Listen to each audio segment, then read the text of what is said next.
On the morning of August 16, 2004, a property owner in the rural woods of Walton County, Florida, noticed a large wake of buzzards circling high above his property.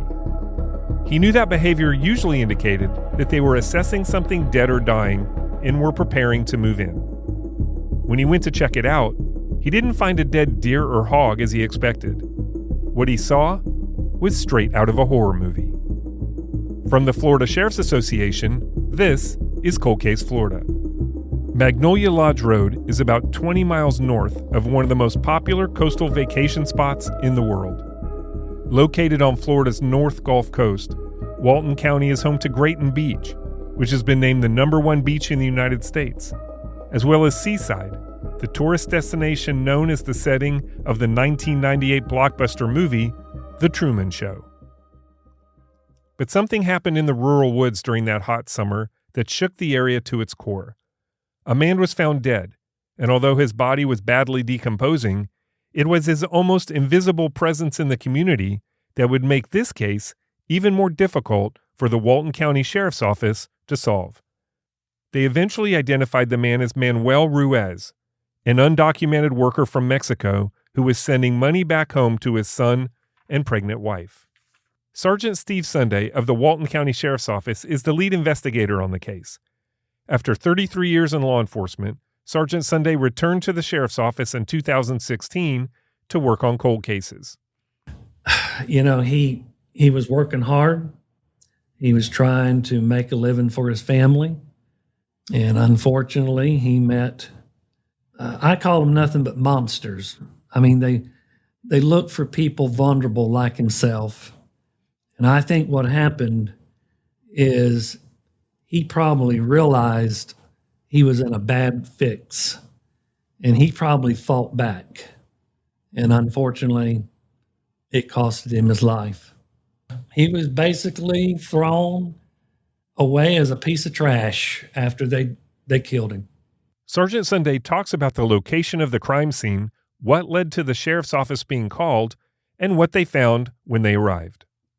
The sheriff's office was called back in, this is a 2004 case, and they were called to the Magnolia Lodge Road, which is south of Freeport in Walton County. And that particular road there is some trailers there at the very end of this road. It's very desolate out there, wooded. And they were called there. The owner of some property began seeing some bird activity out into the woods. Now, he has had experience with people throwing animals and stuff like that off. So he went to investigate, and when he got up closer to the edge of the woods, he could see what appeared to be a boot. And he immediately backed off and called the sheriff's office to come out to investigate. He says the body was not in good condition. We responded, and once they got there and investigated, they found the body of an Hispanic male. It was in a very state of bad decomposition. Evidence shows that he had been there several days, and we're talking about in August, and it was probably very hot, which, as we know, if it's out in the elements, that decomposition is going to accelerate. And so he was in a bad state of decomp. While there was not much to go on, the dirt road did provide at least one clue. Yeah, the deputies showed up first once they determined that, yes, this body had been there for a while. Investigations was called out. Investigations came, and they began to process the scene, gathering any type of evidence that they could, working under the conditions that they were. But it appeared that this road, Magnolia Lodge Road, is a dirt road, and there was some evidence. It looked as if that the body had actually been dragged into the woods and dropped. In trying to identify the victim, deputies gathered what they needed to eventually identify Ruiz. Nothing else around the body. He still had clothing on. His wallet was actually found on his person, and inside that wallet was it's a Mexican voter registration card, and most of those contained a fingerprint. They were able to take that card and that fingerprint. He did have enough fingerprints on his fingers to be compared, and that's along with the photo and the fingerprint. That's how we got his name was Manuel Ruiz. Sergeant Sunday explains why this area has attracted unwelcome behavior in the past and why the residents were not considered suspects. The area that he was found has been known in the past. A lot of people back in those days doing the red phosphorus and all the drugs and stuff back then. That was a dumping ground a lot of times for dropping off their matches, all of the debris, all the stuff that they wouldn't want. So it was it's a desolate area. It's not a lot of traffic. The owner of the property has a few trailers at the very, very end because it dead ends and it's into a landing that he owns. They talked to his son who was staying in one of the trailers. There was no indication that they were involved in anything. He didn't hear anything. There was one other individual that was living there too. They worked as taxi drivers, and they slept during the day and gone during the night. So they did not hear anything that helped us. It's important to understand who Manuel Ruiz was, what he was doing in Walton County, and why his status in this country presented challenges for investigators. Manuel Ruiz was, his status in the U.S. was he was illegal, but he was over here probably about, I would say, 8 to 9 months before this incident happened. He had come in, we believe, through the Texas border. He made his way up to the Atlanta, Georgia area. He worked construction, and a lot of that information also came from the family once they were located. The unofficial relationship with his employer and a reluctance to use American banks resulted in a situation that most likely led to the attack on Ruiz, according to Sergeant Sunday. The troubles that we had and have is that we don't know really the company he was working with. As you know, a lot of these people that come over from Mexico to work, a lot are paid under the table. There's no paperwork on them. They're paid in cash. And that was the thing that we noticed about Manuel when they searched him. He had no money, and he did send money home, but he had no money on him. So as far as eating with, buying things with, clothing, he didn't have it. So I think what we're looking at is a possibility that he was probably robbed, and either he fought back and he was killed for it. From what we learned, a lot of the Hispanics that were hired here, it was not uncommon that you would see a truckload of people dropped off at one of the stores, and there would be a boss who would probably come by and, like we said before, pay in cash. They don't pay in check because the check is paper, and that's a paper trail. And a lot of these companies do not want the documentation. They don't want to put their names down because they know if they have to, there's health insurance, there's all kind of things down the road that could be affected. But they decide you pay them under the table, and therefore there's no documentation. And if something was to happen, they're not responsible for them. So I think that probably what led to this, he probably got paid. And a lot of the Hispanics don't believe in a lot of banks. They'll go and they'll send their money off, but most of them hold on to their money. Him not having any money tells me that more than likely they took it from him. While they didn't know a lot about Ruiz, they did find out what he was doing with most of the money he was earning. Because he was, he had been trying to save his money up according to his family. They were trying to build a house in Mexico. He was sending money back. And his dream, because he had a wife, he had a little boy that was 1 year old, and his wife was pregnant with the girl that they have now. In a recent phone conversation for this podcast, Walton County Sheriff's Deputy Charlie Adamas asked Manuel's widow, Maria de Jesus Juarez, to share her perspective on why Manuel was working in the U.S. I don't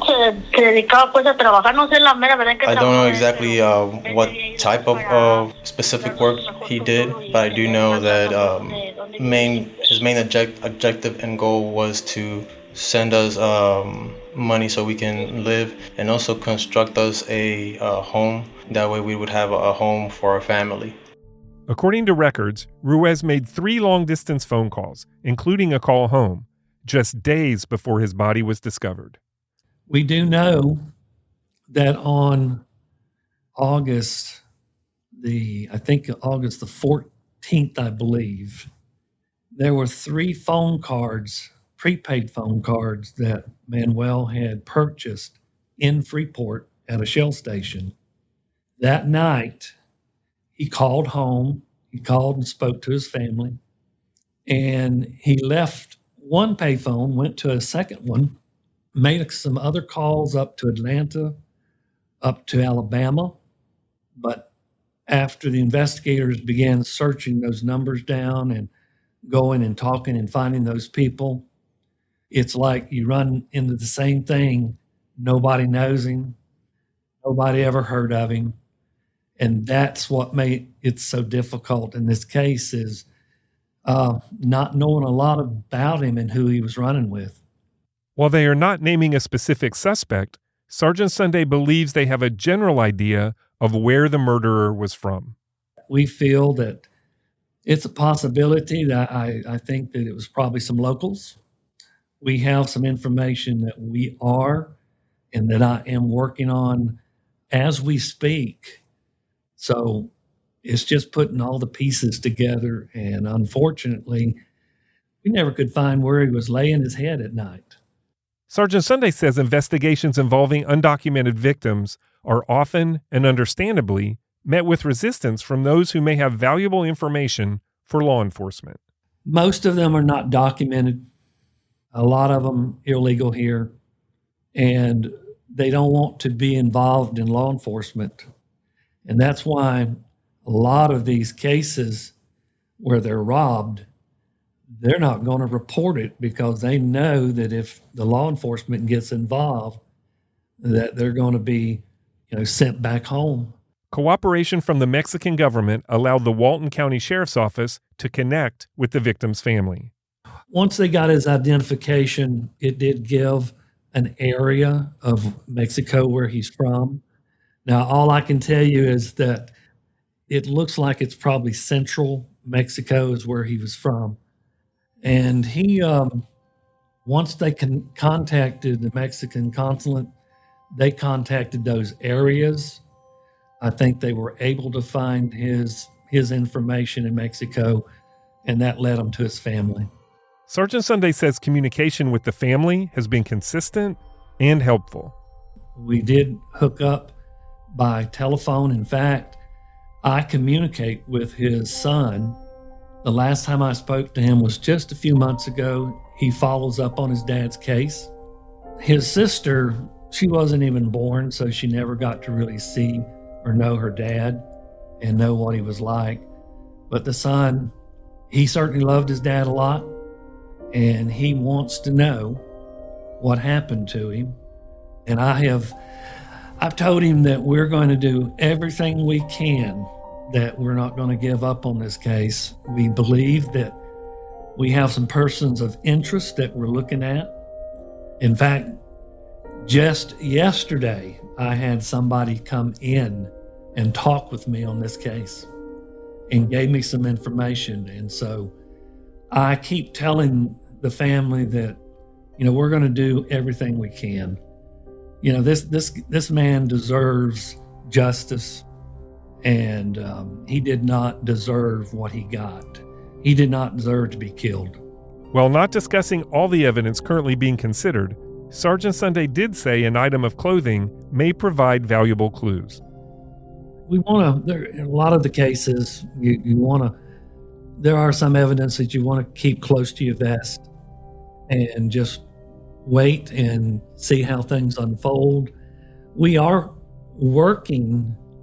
He had clothing on, and with new DNA evidence or the new DNA things that they've got out today, we're actually working his pants to see whether or not any foreign DNA could be located that might lead us to the person who did it.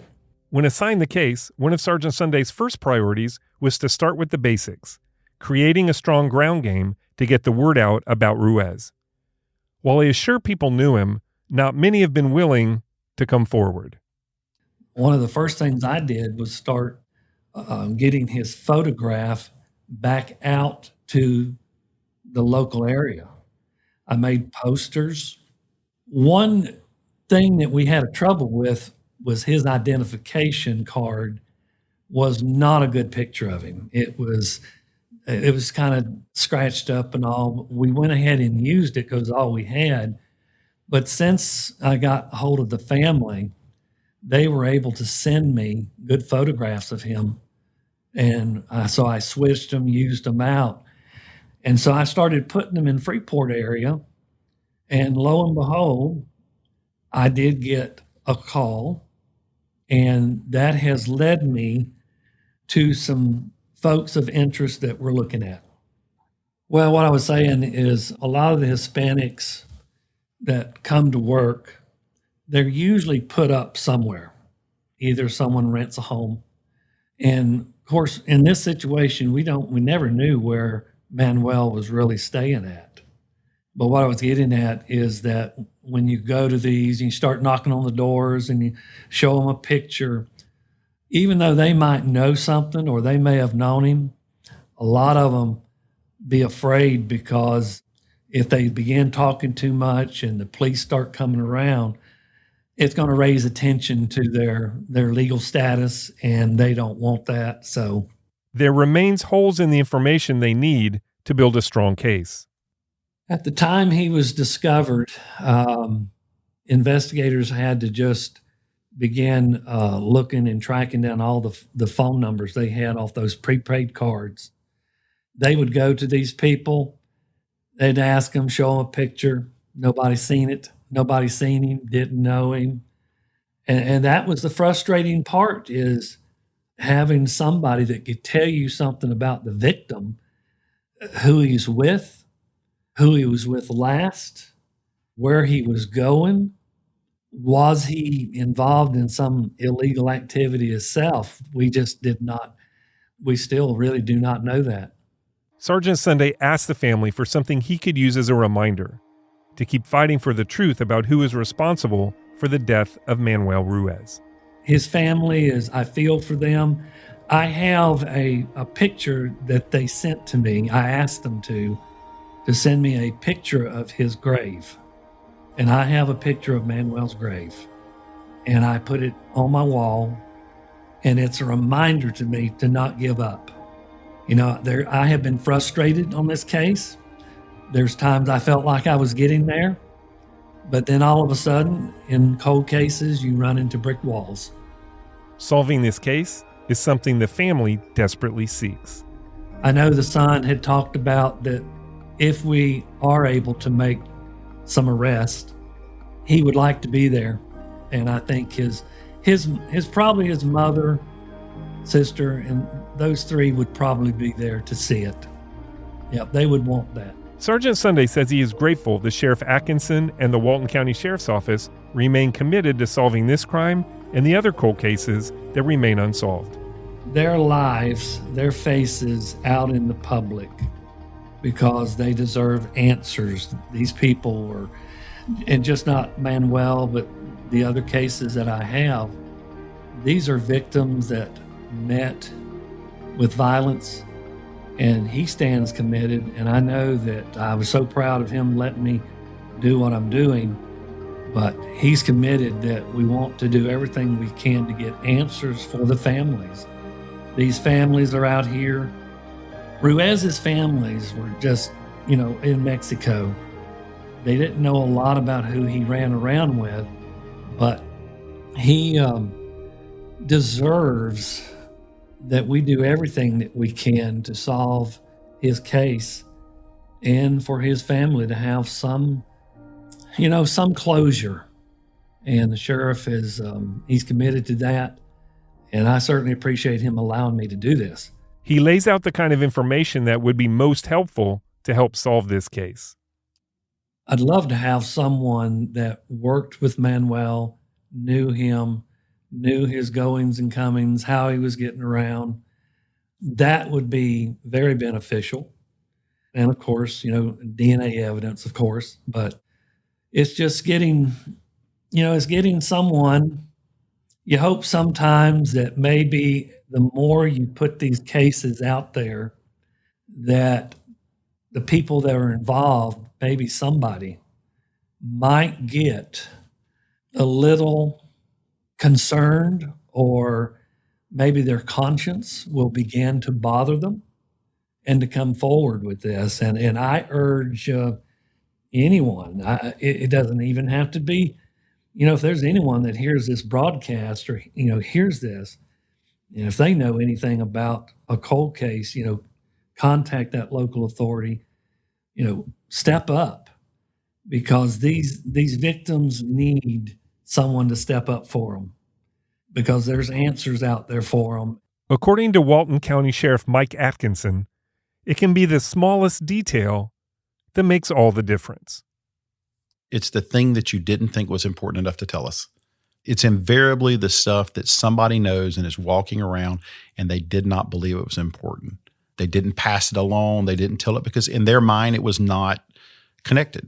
And in our mind it may be the difference in making a case or not. So part of the thing that we appreciate about, FSA's podcast and about getting these type of things out is to just remind people, you may know something that you think is unimportant, but to us is the difference in resolving a case. But I would say unequivocally that somebody knows something that they don't know is important to us. And that's going to be the difference. The Walton County Sheriff's Office and the Florida Sheriff's Association encourages anyone with information to contact the Sheriff's Office or submit an anonymous tip through Crime Stoppers. You may be eligible for a significant cash reward. Cold Case Florida is a production of the Florida Sheriff's Association, the largest association of its kind in the United States, with more than 100,000 members. Each episode of the podcast highlights an unsolved case from one of Florida's 67 sheriff's offices. Thank you to the participating sheriffs and their teams for assistance in the production of this podcast. If you would like to learn more about the Florida Sheriff's Association or become a member, visit flsheriffs.org today.